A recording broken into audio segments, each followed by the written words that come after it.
اعوذ باللہ من الشیطان الرجیم، بسم اللہ الرحمن الرحیم۔ پروگرام گفتگو میں آپ کا میزبان سید یاسر عباس۔ آج ہمارے اسٹوڈیو میں ہمارے مہمان آزاد کشمیر کی نامور سیاسی، سماجی، علمی، ادبی شخصیت، صدر تحریک منہاج القرآن آزاد کشمیر سید ابرار سرور شاہ صاحب ہمارے ساتھ موجود ہیں۔ شاہ صاحب، میں آپ کو خوش آمدید کہتا ہوں۔ بہت مہربانی، آپ کا شکریہ۔ شاہ صاحب، بہت مہربانی، آپ نے اپنے قیمتی وقت میں سے ہمیں وقت دیا ہے۔ تو آج ہم اپنے ناظرین کے لیے کچھ منفرد قسم کی معلومات فراہم کرنے جا رہے ہیں، اور انشاءاللہ تعالی ناظرین آپ کے لیے بہت یونیک قسم کا ڈیٹا شاہ صاحب سے ہم پوچھیں گے، ان مختلف کوسچن۔ تو پہلا سوال شاہ صاحب میرا آپ سے یہ ہے کہ آپ اپنا ایجوکیشن کیریئر جو ہے اس پر تفصیل سے روشنی ڈالیں کہ آپ نے اپنی تعلیم کا آغاز کہاں سے کیا، پرائمری، مڈل، سیکنڈری، اور پھر ہائر ایجوکیشن کہاں سے حاصل کی؟ بسم اللہ الرحمن الرحیم۔ اللہم صلی علی سیدنا و مولانا محمد وعلی آلہ وصحبہ وبارک وسلم۔ میں گورنمنٹ پرائمری اسکول کوڑتی سے میں نے 6th کلاس تک، یہ بھی ایک تھوڑی سی آپ کے لیے انفارمیشن ہوگی کہ چونکہ پرائمری اسکول تھا تو جب ہم نے وہاں سے پرائمری پاس کیا تو پھر ہم نے گورنمنٹ ہائی اسکول گلہار میں شفٹ ہونا تھا، تو 6ٹھی میں ہم وہاں داخل ہو گئے گلہار میں، لیکن کوڑتی اسکول کو ایک مزید کلاس کا وہاں اضافہ کیا گیا، تو پھر ہمیں گلہار سے واپس 6ٹھی، چونکہ کوڑتی اسکول میں 6ٹھی کلاس کے آغاز والی کلاس میں شامل تھا۔ اچھا، پرائمری تعلیم میں نے وہاں سے حاصل کی، اور پھر 7th کلاس میں دوبارہ گورنمنٹ ہائی اسکول گلہار میں آگے، تو وہاں سے میٹرک کیا۔ یہ میں نے 1978 میں گلہار اسکول سے میٹرک کیا۔ پھر پوسٹ گریجویٹ کالج کوٹلی، اس وقت یہ ڈگری کالج کوٹلی تھا، تو 79 میں نے یہاں آئی کام میں داخلہ لیا۔ ٹھیک، تو یہاں سے میں نے 1980 میں الحمدللہ آئی کام کیا۔ تو پھر اس میں تھوڑی بریک آ گئی کہ ہمارا رزلٹ وغیرہ لیٹ ہوا، تو مجھے میرے کامرس کے استاد تھے، انہوں نے بتایا کہ آزاد کشمیر یونیورسٹی کا آغاز ہو رہا ہے، یہاں MBA کی کلاس شروع ہو رہی ہے، تو آپ اس کے لیے اپلائی کریں۔ تو میں نے اپلائی کیا اور میرا MBA میں ایڈمیشن ہو گیا۔ اس وقت آزاد کشمیر یونیورسٹی نے اس کو university college of administrative sciences کا نام دیا تھا۔ تو یہ ہمارا جو MBA تھا یہ 4 ایئرس انٹیگریٹڈ کورس تھا، اس میں BBA نہیں تھا۔ ٹھیک، تو جب ہمیں تھوڑی سمجھ آئی کہ یہ 4 سال کے بعد پوسٹ گریجویشن ہے، اس میں گریجویشن نہیں ہے، اور پھر ہم نے اس پر پھر معلومات حاصل کی، اور پھر ہم نے اسٹرگل کر کے اسٹوڈنٹ لیول پر ہم نے پھر BBA کا آغاز کروایا کہ اگر کوئی بندہ 2 سال کے بعد جانا چاہتا ہے تو کم از کم وہ گریجویشن لے کر جائے۔ ٹھیک، تو پھر ہم نے BBA کا وہ کورس وغیرہ اور اس کا سارا کچھ، ہماری کلاس نہیں، ہمارے کلاس نے یونیورسٹی رولز، اس کی باقی چیزوں میں بڑا کوشش کی۔ ہم نے یہاں سے مظفر آباد جاتے رہے، چونکہ ہمارا ہیڈ کوارٹر مظفر آباد تھا، تو یہ گریڈ پوائنٹ ایوریج کے rules, semester system, annual system, یہ ساری اسٹرگل میں ہمارا ایک کلیدی رول ہے ہماری کلاس کا بالخصوص۔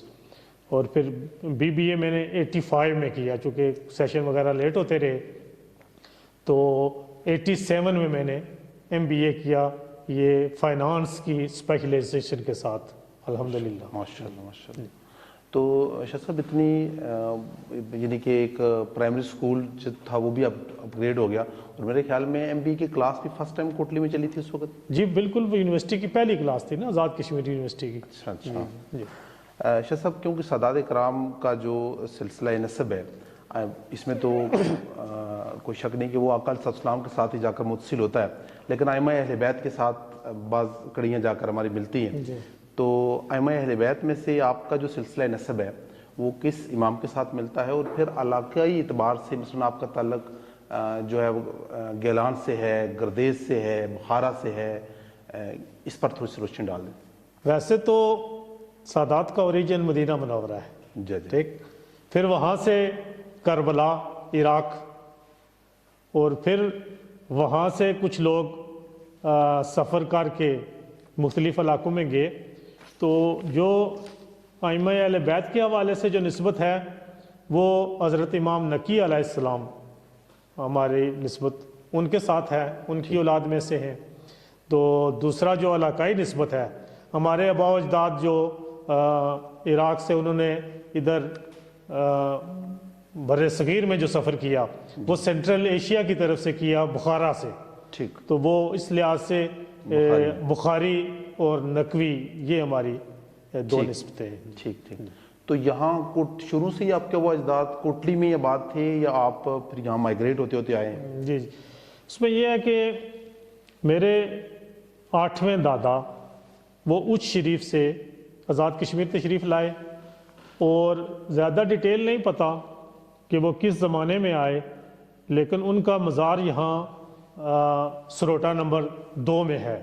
ٹھیک. تو باقی ان کی جتنی بھی اولاد ہے وہ چنگپور خواص میں ایک محلہ ہے بائیں پیراں، وہاں سید روشن شاہ بادشاہ ان کا مزار اقدس ہے، اور باقی ان کی اولاد. پھر میرا جو گاؤں ہے کڑتی، یہ شہر کے بالکل متصل ہے، اور یہ تقریباً 2 کلومیٹر میں پھیلا ہوا گاؤں ہے، اور اس گاؤں میں سادات کا کوئی گھر نہیں تھا. ٹھیک. تو اس زمانے میں یہاں سے لوگوں کا ایک ڈیلیگیشن گیا وہاں بائیں پیرا میں، تو جا کے وہاں عرض کیجیے کہ ہمیں ایک پیر صاحب دے دیں. اچھا. تو میرے پردادا محترم سید نجابت علی شاہ صاحب کو ود فیملی یہاں بھیجا گیا. تو پھر یہاں کے لوگوں نے انہیں زمین وغیرہ دی، مکان بنا کر دیا. تو اس طرح یہ سبب بنا. اسی طرح باقی بھی بائیں پیروں سے میرے پردادا کے باقی بھائی مثلا ناڑ میں، راجدھانی میں یا مختلف جگہوں پر شفٹ ہوئے، چونکہ وہ شجرے میں سارا کچھ درج ہے. ٹھیک ٹھیک. پھر صاحب جیسے آپ نے پہلے ایجوکیشن کیریئر کا ذکر کرتے ہوئے کہا کہ 1980 میں آپ نے گریجویشن کیا؟ نہیں، 1980 میں نے آئی کام کیا. تو وہ دور جو تھا اس میں تعلیم کا اتنا بڑا رجحان نہیں تھا، کوئی ٹرینڈ نہیں تھا. میرے خیال میں 1980 میں تو میٹرک ہونا ایک بہت بڑا اعزاز ہوتا تھا، اور ڈھونڈنے سے میٹرک نہیں ملتا تھا. تو اس دور میں جابس کی بہت ساری موقع بھی تھے، تو آپ نے جاب کیوں نہیں کی ہے؟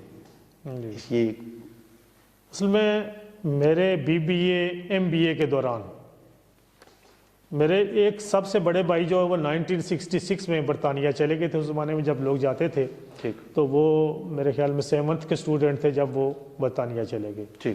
باقی جو میرے 3 بھائی تھے، ہم 5 بھائی ہیں، وہ 2 میرے بڑے بھائی اور ایک چھوٹا بھائی، یہ بھی میرے اس BBA MBA کے عرصے میں یہ بھی انگلینڈ چلے گئے، جس طرح کے کچھ لوگ شادی کر کے جاتے ہیں یا اور معاملہ. تو جب میرے سارے بھائی ادھر چلے گئے تو میں MBA سے فارغ ہوا، تو پھر بھائیوں کے ساتھ یہ مشورہ ہوا. انہوں نے مجھے کہا کہ آپ اگر برطانیہ شفٹ ہونا چاہتے ہیں تو ورک پرمٹ پر شفٹ ہو جائیں، ہم بھائی باری باری جا کے والدین کی لک آفٹر کریں گے، کیونکہ ہمارے والدین بیمار ضعیف تھے. تو میں نے ڈیسیژن کیا کہ نہیں، میں نے ادھر والدین کے پاس ہی رہنا ہے. تو جوائنٹ فیملی سسٹم تھا. تو پھر میں نے الحمدللہ والدین کی خدمت توفیق لک آفٹر کی، اور اس طرح ہی زندگی گزر گئی. ماشاءاللہ، بڑی بات ہے. پھر سب ایجوکیشن میں اس میں کوئی شک نہیں کہ والدین کی کاوشیں بھی ہوتی ہیں، اسٹوڈنٹ کی اپنی ایفرٹ بھی ہوتی ہے، لیکن ایک استاد کا جو کردار ہوتا ہے وہ ایک سمجھ لیں کہ نیوکلس کی ایک بیک بون کی حیثیت رکھتا ہے. تو آپ اپنے کیریئر میں اسپیشلی میٹرک تک کا جو آپ کا کیریئر ہے اس میں کس استاد کو کریڈٹ دیں گے کہ اس استاد کی کاوشیں ہیں؟ اور سبھی استادوں کی کاوشیں ہوتی ہیں، لیکن ایک جو آئیڈیل سچویشن ہے. ہاں، یہ بھی بڑی انٹرسٹنگ بات ہے کہ جب میں گورنمنٹ پرائمری اسکول کڑتی میں تھا تو کلاس 4th میں ہمارے جو وہاں ٹیچر آئے، چونکہ پرائمری اسکول میں اس وقت ایک ہی ٹیچر ہوا کرتا تھا، تو وہ یہاں دمول سے چودھری محمد طفیل صاحب وہ ہمارے ٹیچر آئے، اور وہ بہت محنتی ٹیچر تھے، بہت لائق، بہت محنتی. اور بالخصوص جو اسٹوڈنٹ تھوڑے لائق ہوتے تھے وہ ان پر بڑی شفقت کرتے تھے. میرا ہینڈ رائٹنگ بھی الحمدللہ اچھا تھا اور کلاس میں مانیٹر بھی تھا. تو انہوں نے مجھے کلاس 4th سے انگریزی پڑھانی شروع کر دی، جبکہ انگریزی کا آغاز وہ 6th میں ہوتا تھا. جی، وہ جب چھٹی کر کے گاڑی کے انتظار میں بیٹھتے تھے تو وہاں مجھے وہ انگلش وہ 4 لکیر والی کاپی پر انگلش کا آغاز انہوں نے کروایا، مجھے 6th کی انگلش کی بک پڑھوائی. ٹھیک. تو میرے ان کے ساتھ بڑا وہ ایک جو اسٹوڈنٹ ٹیچر کا محبت کا رشتہ ہوتا ہے وہ قائم ہو گیا. ٹھیک. پھر اتفاق سے جب میں 6ٹھی کلاس میں پہنچا تو وہ مڈل سکول کے ہیڈ ماسٹر بن گئی. ٹھیک. کسی اور جگہ چلے گئے. ٹھیک. لیکن جب میں 9th کلاس میں گیا تو وہ گورنمنٹ ہائی اسکول گلہار میں ایز اے سینئر ٹیچر آ گئے. ٹھیک. ٹھیک. تو انہوں نے پھر ہمیں میتھ یا سائنس سبجیکٹس اور ان کی وہ شفقت وہ سارا کچھ وہ قائم رہا. ماشاءاللہ. اور آج بھی میں ان کی بہت رسپیکٹ کرتا ہوں. وہ آج بیمار ضعیف ہیں. اور اس میں ایک انٹرسٹنگ بات آپ کو بتاؤں کہ جب میرے بڑے بیٹے نے 8th کلاس پاس کی مناج ماڈل سکول سے، تو میں اس کو 9th میں داخل کروانے کے لیے الغزالی میں لے کر گیا. تو وہ طفیل صاحب ریٹائرمنٹ کے بعد اس سیکنڈری سکول کے انچارج تھے. اچھا اچھا. تو مجھے انہوں نے کہا، میرے بیٹے کے ساتھ لے کر گیا تو انہوں نے اپنی زبان میں اگر مناسب سمجھا تو اسی پہاڑی میں ہی بتا دوں. جی جی. انہوں نے کہا کہ شاہ جی تساں دا بو لائق سے ہو، تساں نے منڈے کو میں ٹیسٹ کنساں. تو الحمدللہ میرے بیٹے نے ٹیسٹ دیا، وہ بہت اچھا دیا اور وہ بڑے خوش ہوئے کہ آپ کا بیٹا بھی آپ کی طرح ہی ہے. ماشاءاللہ. جی. شاہ صاحب جو آپ کا دور تھا اس میں کالج میں جو اسپیشلی مختلف جماعتوں کا ایک بڑا رجحان تھا. تو جیسے کہ مجھے معلومات ہے کہ آپ نے انجمن طلبہ اسلام میں شمولیت اختیار کی. جی. تو ہمارے ناظرین کو یہ بتائیں کہ اس وقت کون کون سی تنظیمات تھی، جی. ٹرینڈ کس طرح کا تھا؟ ظاہر سیاسی ونگ کی بھی اپنے اسٹوڈنٹ ونگ موجود تھے جو پیپلز پارٹی کا ہوا ہوگا، مسلم کانفرنس کا ہوا ہوگا. تو آپ نے انجمن طلبہ اسلام کو کیوں جوائن کیا؟ اس کی ریزن کیا تھی؟ اس کا تھوڑا سا پس منظر بیان کریں. وہ اس ایک لحاظ سے بڑا اچھا زمانہ تھا کہ اسٹوڈنٹ یونین انتخاب ہوا کرتے تھے. اسٹوڈنٹ یونین ہوتی تھی اور اسٹوڈنٹ یونین سے ایک قیادت ابھرتی ہے. گراس روٹ لیول سے، متوسط فیملی سے بھی لوگ جو اچھے لائق لوگ ہوتے ہیں وہ آگے جاتے ہیں. تو اس وقت جو موسٹلی ویل نون جو اسٹوڈنٹ آرگنائزیشنز تھی اس میں P S F Peoples Party کا اسٹوڈنٹ ونگ اور این ایس ایف یہ ہمارا جو نیشنلسٹ گروپ ہے اس میں این ایس ایف بھی کافی متحرک تھی. پھر اسلامی جمعیت طلبہ اور مسلم کانفرنس کی ذیلی تنظیم ایم ایس ایف. ٹھیک. اور اتفاق سے جس سال میں فرسٹ ایئر میں داخل ہوا اس سال ہی اسلامی جمعیت طلبہ کی یونین ختم ہوئی. اس سے پہلے کافی سال ہمارے کالج میں اسلامی جمعیت طلبہ کی اسٹوڈنٹ یونین کی تنظیم آتی رہی، وہ کامیاب ہوتے رہے. تو اس سال پھر ایک اتحاد بنا جس میں این ایس ایف اور پی ایس ایف کا اتحاد تھا، اسلامی جمعیت طلبہ اور ایم ایس ایف کا اتحاد تھا. تو اس میں پھر وہ پی ایس ایف اور این ایس ایف کا اتحاد وہ کامیاب ہوا. لیکن اے ٹی آئی جو ہے نا وہ بڑی محدود سی تعداد میں تھی. تو جوائن کرنے کا جو ریزن ہے وہ یہی ہے کہ مثلاً میری پیدائش ایک دینی گھرانے میں ہوئی.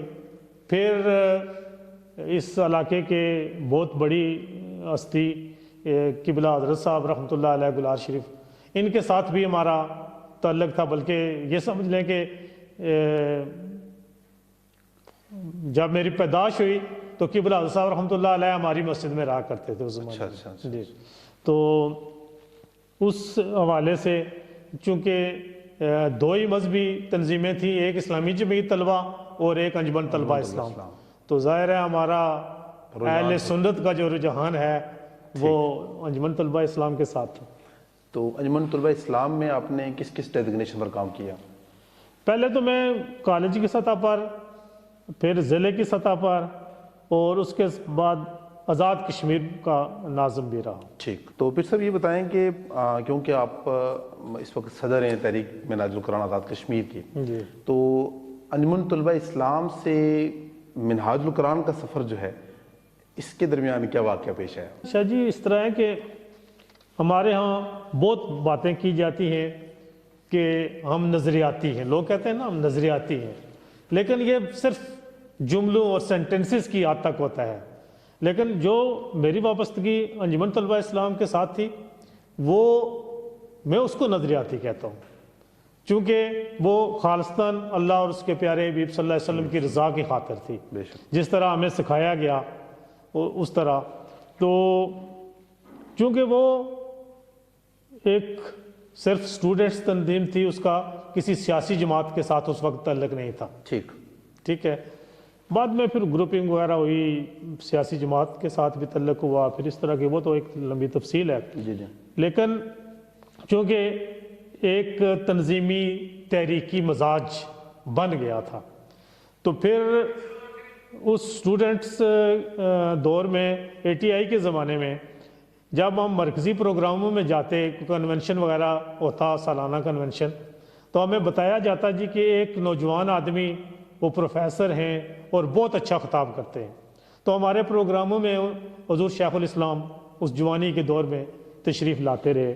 میں نے ایک دفعہ فیصل آباد کنونشن میں شیخ الاسلام کو سنا، ایک دفعہ گجرانوالہ کنونشن میں سنا، اور پھر ایک مری میں 3 روزہ تربیتی کیمپ ہوا ATI کا، اس میں شیخ الاسلام کو سنا۔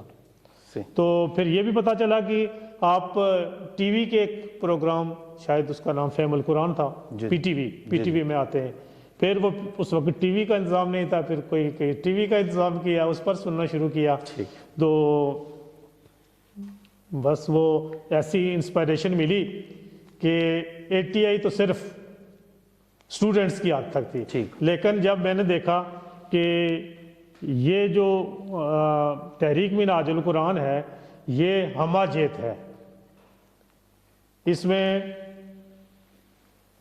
تحریک منہاج القرآن بھی ہے، اس میں اس کا اسٹوڈنٹس ونگ بھی پھر قائم ہو گیا، مصطفی اسٹوڈنٹ موومنٹ، اس میں پھر منہاج القرآن یوتھ لیگ، منہاج القرآن وومن لیگ، اس طرح پھر آہستہ آہستہ یہ ڈیولپ ہونے، اور اس میں پھر یہ اس کے تعلیمی سرگرمیاں، یہ تعلیمی ادارے، شریعہ کالج قائم ہوا، پھر اس طرح آج تو منہاج یونیورسٹی اور پوری دنیا میں ایک بہت بڑا نیٹ ورک قائم ہو چکا ہے۔ پھر سر کیونکہ آپ کا رول، جیسے آپ نے پہلے ذکر کیا کہ میں کلاس میں مانیٹر تھا یا CR تھا، پھر کالج میں پھر انجمن طلبہ اسلام کی پلیٹ فارم پر بھی ایک لیڈنگ رول آپ کر رہا ہے، تو دوستوں کی تو ایک بڑی تعداد ہوگی جی، تو کوئی ایسے دوست جن سے آج بھی رابطہ ہے اور مسلسل رابطہ رہتا ہے، یونیورسٹی لیول میں کے دوست ہوئے یا کالج لیول پر دوست آپ کے بنے، ان دوستوں کا کوئی ذکر ہو جائے تو بہتر ہوگا؟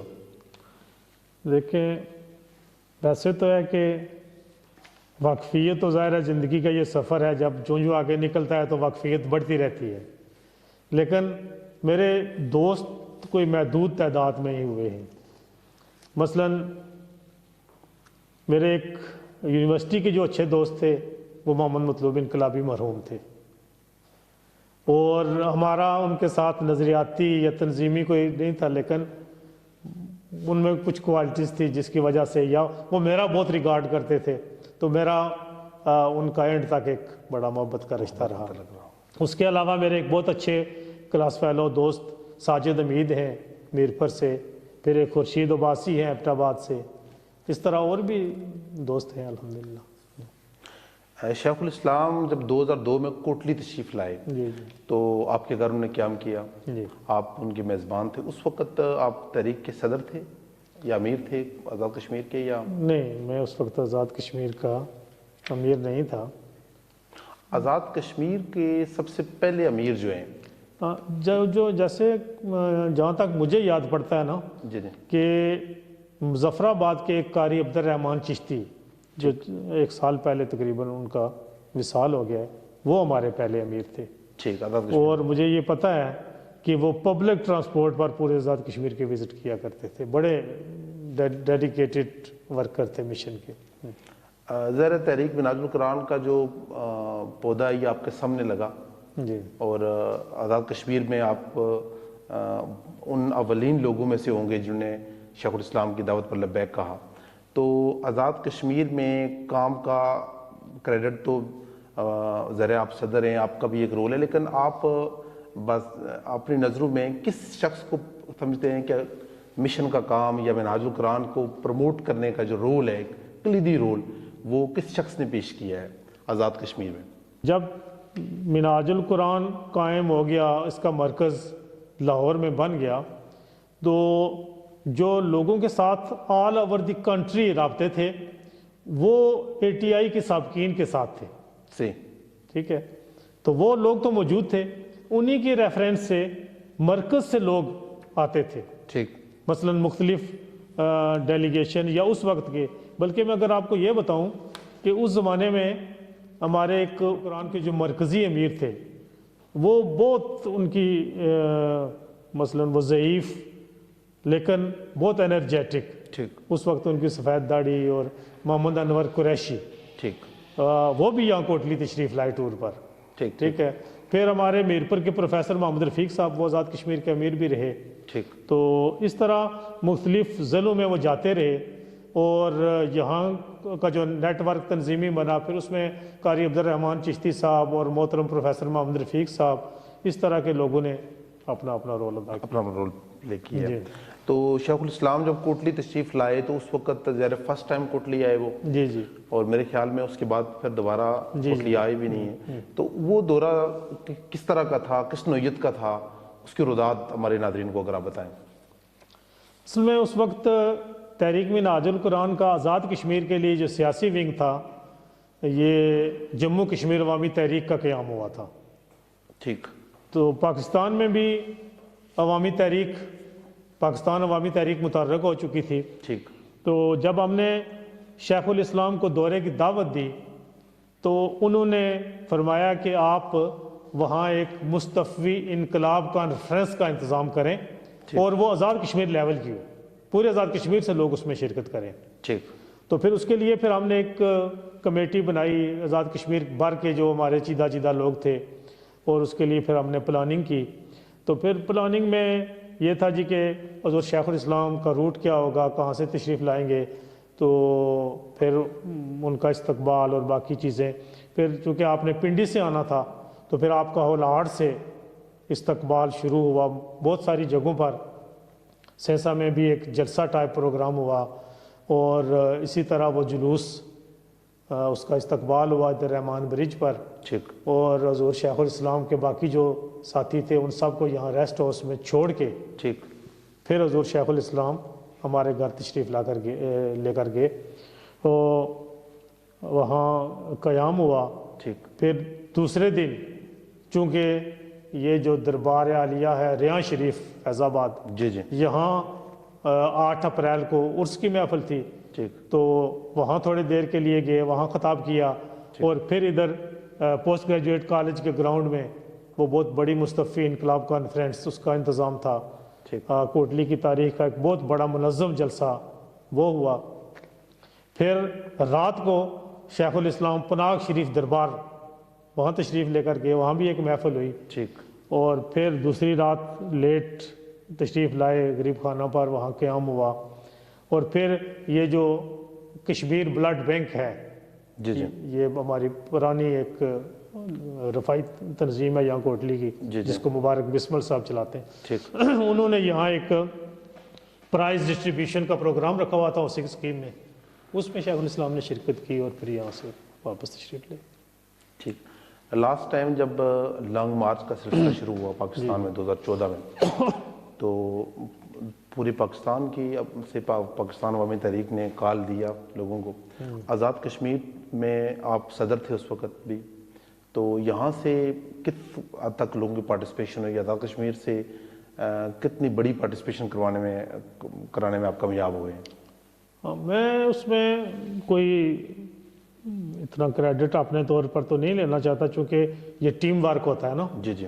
اور پھر اس میں بالخصوص مرکز نے ایک زونل ناظم کے طور پر محترم ظفر اقبال طاہر مرحوم کو اپوائنٹ کیا تھا، جنہوں نے پورے آزاد کشمیر کا ڈیٹیل ٹور کیا تھا اور ہر جگہ جا کے لوگوں کو موٹیویشن دی تھی اور ان سے پوچھا تھا کہ آپ کتنی بسیں، کتنے لوگ، وہ سارا وہ ان کا ایک بھی رول تھا. اور میں اس کو بہت اپریشیٹ کرتا ہوں. میرے خیال میں وہ ایک موٹیویشن تھی ایسی، اور ایک ایسا جذبہ تھا کہ ہماری وومن لیگ کی بہنیں بھی یہاں کوٹلی تک میں بھی آئی ہیں، جنہوں نے آ کے یہاں کے لوگوں کو پیغام دیا، گھروں کے دروازے ناک کر کے لوگوں کو پیغام دیا کہ یہ ہم جو تحریک شروع کر رہے ہیں یہ آپ لوگوں کے لیے ہے، آپ لوگ نکلیں۔ تو پھر ہم نے بھی یہاں ایک کوٹلی کی حد تک بھی بڑی کمپین ہوئی، یہاں ہمارے یہ ینگ ایم ایس ایم کے اسٹوڈنٹس نے اور مل کے انہوں نے بڑی تشہیری مہم چلائی۔ ٹھیک تو سب سے بڑا قافلہ آزاد کشمیر سے وہ کوٹلی سے گیا تھا، ٹھیک ٹھیک لیکن باقی بھی تمام ضلعوں سے بڑی تعداد میں لوگ نکلے الحمدللہ اور اس میں شریک ہوئے۔ کشمیر کے حوالے سے میں آپ سے کا موقف لینا چاہ رہا ہوں، آپ کیونکہ آزاد کشمیر کے صدر ہیں تحریک منہاج القرآن کے، تو کشمیر میں یہاں دو طرح کے بیانیے جو ہیں وہ زیادہ پاپولر ہیں۔ ایک ہے کہ کشمیر بنے گا پاکستان، جس کو سرکاری طور پر آن کیا جاتا ہے، گورنمنٹ اس کو آن کرتی ہے، تو ظاہر ہے اس میں جان زیادہ ہے۔ اسکولوں میں کالجوں میں یہ نعرہ سرکاری طور پر لگایا جاتا ہے کہ کشمیر بنے گا پاکستان، اور دوسری طرف جو ہے وہ کشمیر بنے گا خود مختار۔ جی اس میں بھی زیادہ زور و شور ہے اور بڑا اس میں بھی جلال اور بڑا غم و غصہ بھی ہے۔ تو اس حوالے سے آپ کس نعرے کی تائید کریں گے بحیثیت صدر تحریک منہاج القرآن؟ ہمارے ہاں ایک المیہ ہے کہ آل دو کہ ہم کشمیری ہیں، لیکن ہمیں کشمیر کی آئینی اور تاریخی حیثیت کا پتہ نہیں ہے، میجارٹی کو پتہ نہیں ہے، ٹھیک ہے؟ جو لوگ سٹڈی کرتے ہیں انہیں پتہ ہے، لیکن میجارٹی کو پتہ نہیں ہے۔ حضور شیخ الاسلام کو بھی بہت پہلے ایک دفعہ، بہت پہلے، ابھی نیا نیا منہاج القرآن کا قیام ہوا تھا، تو وہاں جو شریعہ کالج میں کشمیری اسٹوڈنٹس تھے انہوں نے کہا جی کہ ہم آپ کا کشمیر پر انٹرویو کریں گے۔ تو شیخ الاسلام نے فرمایا کہ میں نے کشمیر کو سٹڈی نہیں کیا، مجھے کچھ ٹائم دیں، سٹڈی کر کے پھر انٹرویو دوں گا۔ تو آپ نے پنجاب یونیورسٹی کے شعبہ کشمیریات سے کشمیر پر لٹریچر منگوا کے سٹڈی کر کے پھر انٹرویو دیا تھا، ٹھیک ہے؟ تو چونکہ میں تحریک منہاج القرآن کا کارکن ہوں، میں نے شیخ الاسلام کو بھی سنا اس پر۔ شیخ الاسلام ایک دو دفعہ میر پر بار سے بھی خطاب کیا، پھر ایک اور پروگرام سے اس پر بھی کشمیر ایشو کا ایڈریس کیا۔ تو میں نے الحمدللہ خود بھی کشمیر ایشو، کشمیر کی تاریخ کو سٹڈی کیا ہے، ٹھیک، چونکہ کشمیر کی بہت پرانی، کئی ہزار سال پرانی تاریخ ہے۔ ایک آزاد اور خود مختار ریاست کے طور پر دنیا کے نقشے پر ایک ملک رہا ہے، ٹھیک؟ اور جب یہ تقسیم ہند ہوئی تو اس کشمیر کے علاوہ اور بھی بہت ساری ایسی ریاستیں تھیں جو ڈائریکٹ انگریز کے کنٹرول میں نہیں تھی، کیونکہ بر صغیر پر تو انگریز کا قبضہ تھا نا۔ جی تو بہت ساری ایسی ریاستیں تھیں، میرے خیال میں ان کی تعداد 500 سے زیادہ ہے، اچھا، ٹھیک؟ اور جب یہ تقسیم ہند کا اعلان ہوا تو اس میں کیا تھا کہ جو انگریز کے کنٹرول میں مسلم میجارٹی علاقے ہیں وہ پاکستان، اور جو انگریز کے کنٹرول میں ہندو میجارٹی علاقے ہیں وہ ہندوستان۔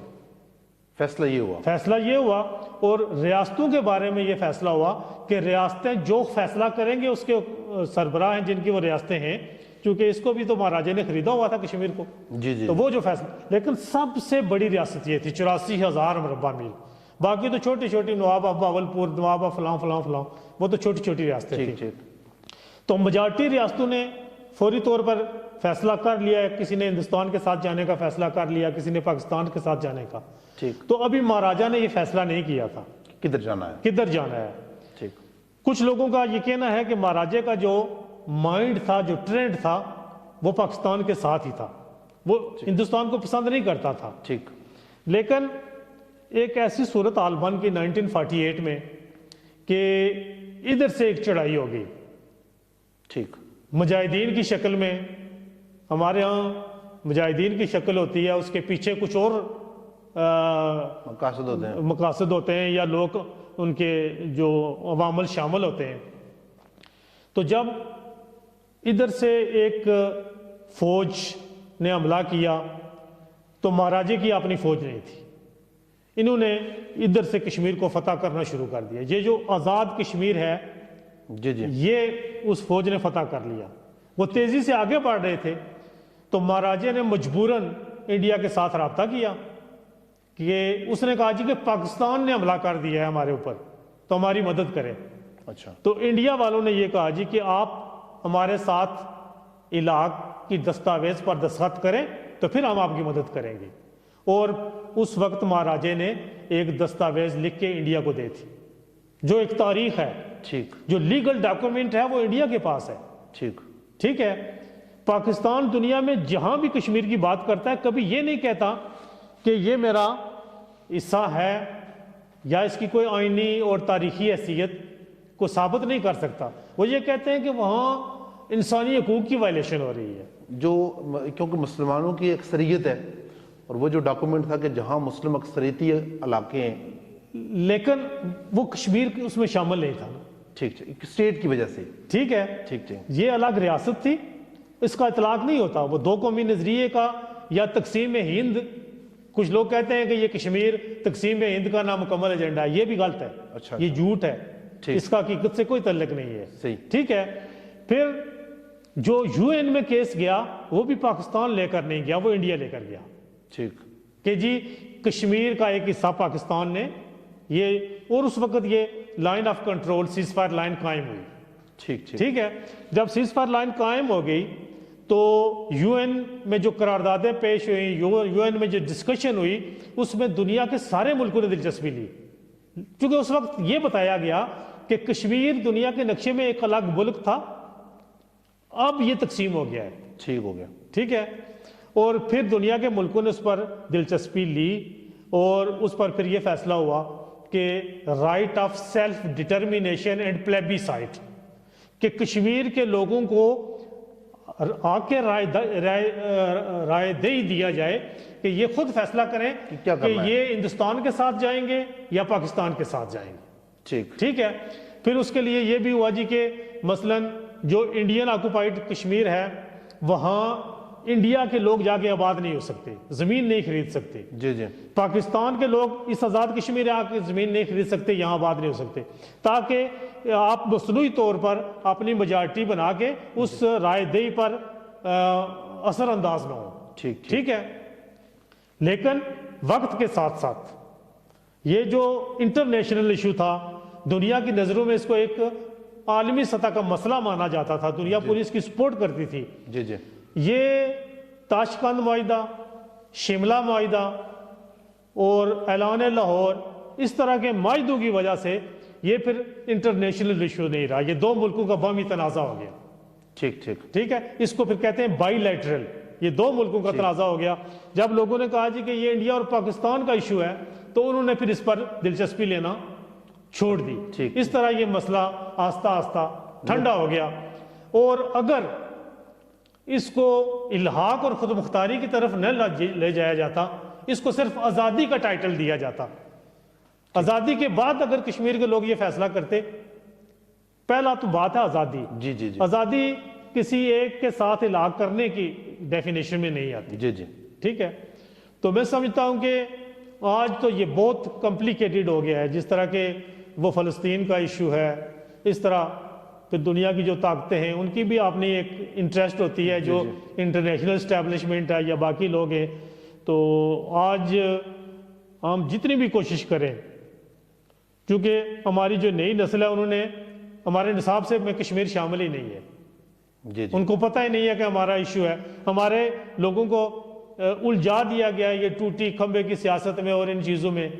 تو آج آپ آزاد کشمیر کی یہ جو نوجوان نسل ہے ان کو کہیں جی کہ آپ نکلیں کشمیر کے لیے، تو اس طرح لوگ نہیں نکلتے۔ کیا سمجھتے ہیں کہ اس میں یعنی آپ کا موقف جو ہے وہ نہ علاق کے ساتھ ہے اور نہ خود مختاری کے ساتھ ہے، بلکہ آزادی کے ساتھ ہے؟ بلکہ وہ جو یو این میں ایک فیصلہ ہوا تھا جی جی، کہ ایک کشمیریوں کی رائے لی جائے، جی جی، اور کشمیریوں سے مراد وہ 84,000 مربع میل میں رہنے والے لوگ، بس ہی جو ہے، جس میں گلگت بلتستان شامل ہے، وہ 29,000 مربع میل ہے، صحیح، ٹھیک ہے۔ لیکن وہاں کے لوگ آپ کشمیری ہونے کا نام ہی نہیں لیتے، ان کو اگر کہیں کہ آپ کشمیری ہیں تو وہ نہیں مانتے ہی۔